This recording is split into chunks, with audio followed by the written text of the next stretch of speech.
land of enchantment with a problem on its hands.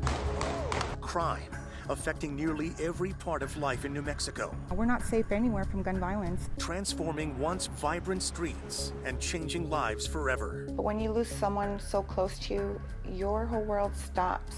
You've told us it's New Mexico's biggest problem. We're listening and are teaming up to do something about it. KOAT Action 7 News, the Albuquerque Journal, and News Radio KKOB.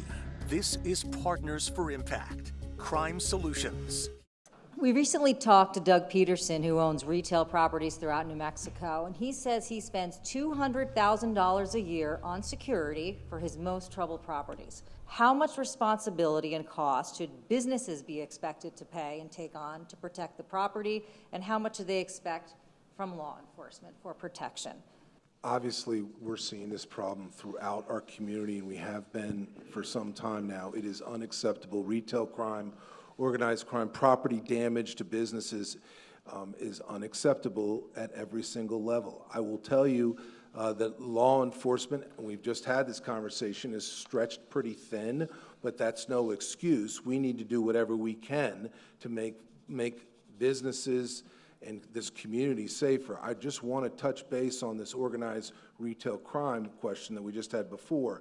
I want folks to know that I want to compliment the legislature on passing that organized retail crime bill a couple of sessions ago. Because of that bill, we've charged 75, in the DA's office, since that bill became law, we have charged 75 people with aggregated shoplifting felonies, 49 people for aggravated shoplifting, 11 people for organized retail crime. We have entered now on every misdemeanor case 474 cases we have entered on in the DA's office in this county alone. Which I want folks to understand is that this office, and I think law enforcement in general, and we work together with various operations, understand businesses, the suffering that goes on, the economic loss, but also every single person that wants to go into the Smiths at Wyoming Paseo or anywhere in this town and sees things locked up at Walgreens or whatever, that crime itself affects every individual. I hear all the issues and the problems, and to answer one of your questions, how much should they invest in security? I mean, I think you should always protect your property to however how you feel as a business owner. But after I talked to Mr. Peterson, he's spending way too much. That's what he pays taxes for. That's what we're responsible for. I don't like to make excuses. I look for solutions. I'm in charge of the unincorporated areas. If everyone has noticed, I've been moving more into the city areas. I can only speak for my agency. I see and hear you. It's Bernalillo County. I'm the chief law enforcement here for it. The solution that would be is to have my deputies move into incorporated areas. I get calls from business owners and constituents on a nightly basis. From Mr. Peterson himself, we make sure we directly try to go and solve his problems. I just passed by Central and San Pedro, and I saw some things I didn't like, and we'll be addressing that as soon as we leave here. Later here, in about 2 or 3 months, I will be creating probably the first ever the Metro unit for the Bernalillo County Sheriff's Office to make sure that we are proactive and that we are being a force multiplier. I can't speak for APD. I wish they could do more, but at this point, that is up to the chief and the mayor. I can only do what I can do to make sure that those solutions come to fruition. One of the hardest things that we do as prosecutors is meet with family members. I remember meeting Nicole for the first time. I remember meeting Angel the first time. And it is hard enough to look those families in the eye when something random happens. It is inexcusable that her killer was out on the street. It is inexcusable. And it is a failing of our system. It is a failing of our institutions. And it is unacceptable that somebody who was caught in the middle of the night with drugs and a gun, and he's firing it out of the window, and we arrest him and we move to detain him, and he's let out. We put him on an ankle monitor. He violates that monitoring system 100 times in a matter of weeks. Do you know how many times we were notified that happened? 0. None. We found out after the fact that they weren't monitoring people on nights and weekends, because I guess criminals don't work on nights and weekends. He kills Devin. He goes on a crime spree. We arrest him again. Guess what?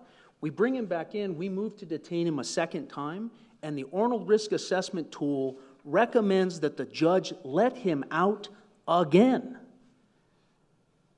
And I go to the legislature, and I'm so sick and tired of listening to statisticians and criminologists tell me that this is not having an impact on crime. The hell it isn't.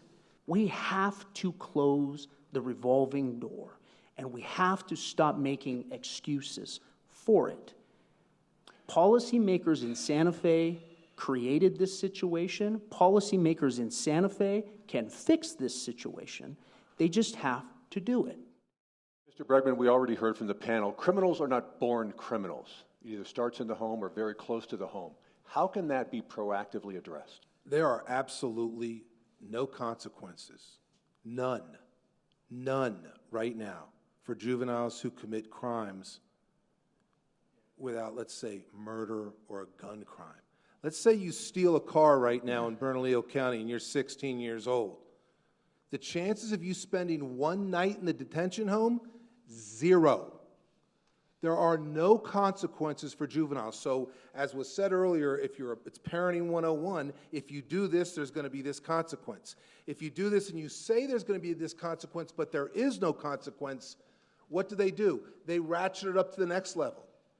And so eventually, the only thing we do in our juvenile justice system right now in Bernalillo County is hold kids who use firearms in crimes the least bit accountable.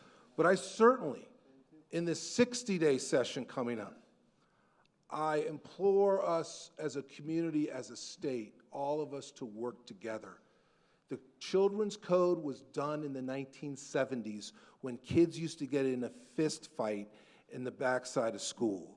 Now they drive around with bags of fentanyl and stolen Kias and shoot out the window because they think it's cool because they got some likes on social media, and those bullets end up going into a house and killing another kid. The times have changed. The Children's Code has to change with it. Accountability matters, because here's the thing. What do you think that 16-year-old told his friends at school the next day? I got caught with a gun. They had me in the back of a patrol unit. And then what happened? Oh, they let me go. You don't think that has an impact on everyone else in that school? Now, I'm not saying that that young person is irredeemable or we should throw them in jail, put them in jail and throw away the key. That's not what I'm saying. But there has to be a consequence attached to it. There has to be. It is not a coincidence that this state leads the country in violent crime and also leads the country in adverse childhood experiences and trauma for children. We are through the roof in repeat maltreatment of children. If you went and did an ACEs score, a trauma inventory of the 51 people that DA Bregman just talked about, I guarantee you that CYFD has been called to the home, not when they were 16 and 17, but when they were 3 and 4 and 5.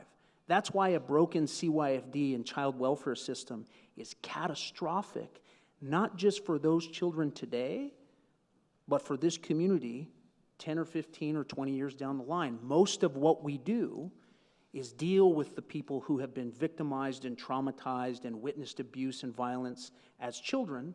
They don't get any help, they don't get any intervention, they don't get anything, and they do the predictable thing.